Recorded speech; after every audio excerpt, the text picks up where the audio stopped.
আজকে যুগান্তরের একটা নিউজ দেখলাম কিছুক্ষণ আগে। যুগান্তরের নিউজটা দেখে না এত খারাপ লাগছে আমার কাছে। যে নিউজে বলা হচ্ছে যে ফরিদপুরে পাড়া প্রতিবেশী যে নানা থাকে, সেই নানার হাতে ধর্ষণ হয়েছে একটা শিশু। যেই বৃদ্ধ লোকটা ধর্ষণ করছে তার বয়সও 60-এর উপরে। ছোট্ট একটা শিশু, এখনও ভালোভাবে কথা বলতে জানে না। হ্যাঁ, ধরেন বয়স 5 থেকে 6 বছর, এরকম একটা শিশুকে ধর্ষণ করছে পাড়া প্রতিবেশী এক নানা। মানে মেয়েটার মা আছে না, মেয়েটার মা তার বাপের বাড়িতে থাকে আর কি, তার মেয়েকে নিয়ে। আর পাড়া প্রতিবেশী বিভিন্ন জায়গায় গিয়ে কাজকাম করে। হ্যাঁ, তো মহিলা চলে গেছে কাজে, আর এদিক দিয়ে নানা কী করছে, তাকে টাকা দেবে এই কথাগুলো বলে মেয়েটাকে ঘর থেকে নিয়ে গেছে, নিয়ে যাইয়ে তাকে দর্শন করছে। মেয়েটা যখন চিৎকার চেঁচামেচি করতেছে, তখন দেখা গেছে কি পাড়া প্রতিবেশী এসে দেখলো যে নানা আসলে এই কাজটি করতেছে। তখন নানাকে ধরছে, ধরে জুতার মালা গলায় দিছে। গলায় দিয়ে ফরিদপুর যে কোতোয়ালি থানায় আছে সেখানে ফোন করছে পাড়া প্রতিবেশী। পুলিশ এসে তাকে গ্রেপ্তার করে নিয়ে গেছে। কোতোয়ালি থানার যিনি ওসি আছে, ওসি কিন্তু এই ঘটনার সত্যটা স্বীকার করছে। তিনি বলছেন যে হ্যাঁ, এই ঘটনাটা করছে।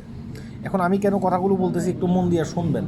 হ্যাঁ, দেখেন, আপনার সন্তানকে, আপনার আশপাশে অনেক বৃদ্ধ লোক আছে, অনেক মানুষ আছে, শুধু বৃদ্ধ লোক না, যুবক লোকও আছে, আমার মতো এরকম অনেক লোক থাকতে পারে।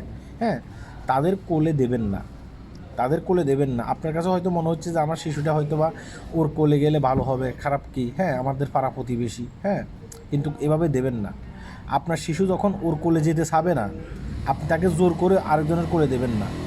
হয়তো বা আপনার শিশুটা সেটা বুঝতে পারতেছে, তার শরীরে তাকে একজন পাড়া প্রতিবেশী কোলে নিয়ে তার শরীরে বিভিন্ন জায়গায় হাত দিচ্ছে, সে হয়তো বা প্রকাশ করতে পারতেছে না।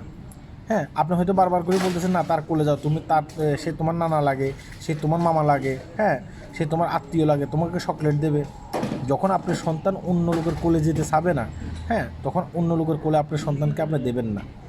সবার মন মানসিকতা কিন্তু সমান না, কথা কি বুঝতে পেরেছেন? হ্যাঁ, এগুলো অবশ্যই আপনাকে খেয়াল রাখতে হবে। আর আপনার সন্তান, একটা জিনিস মনে রাখবেন, আপনার সন্তানের কথা আপনি একটু মন দিয়ে শুনবেন। অনেক ক্ষেত্রে ছোটো বাচ্চাদের কথা আমরা শুনতে চাই না, এ কী বলবে, কিন্তু সে হয়তো বা জরুরি কিছু কথা আপনার কাছে বলতে চাচ্ছে, তার কথাগুলো একটু শুনবেন। দিনের শেষে সে আপনার সন্তান, তার কথাগুলো শোনার দায়িত্ব হচ্ছে আপনার। সে কী অবস্থায় আছে, কোন বিপদে আছে, সে হয়তো আপনার কাছে এগুলো বলতে চায়, আপনি হয়তো শুনতে চান না। আজকে যদি এই বৃদ্ধ লোকটাকে না ধরতে পারতো, হয়তো বা দেখা গেছে কি এই মেয়েটা তার মার কাছে এসে বারবার বলতো যে না না, আমার সাথে এই ধরনের কিছু একটা করার চেষ্টা করেছে বা করছে, হয়তো বা এই শিশুটার মা বিশ্বাস করতো না। ঠিক আছে, তো আপনার সন্তানের কথা আপনি অবশ্যই শুনবেন।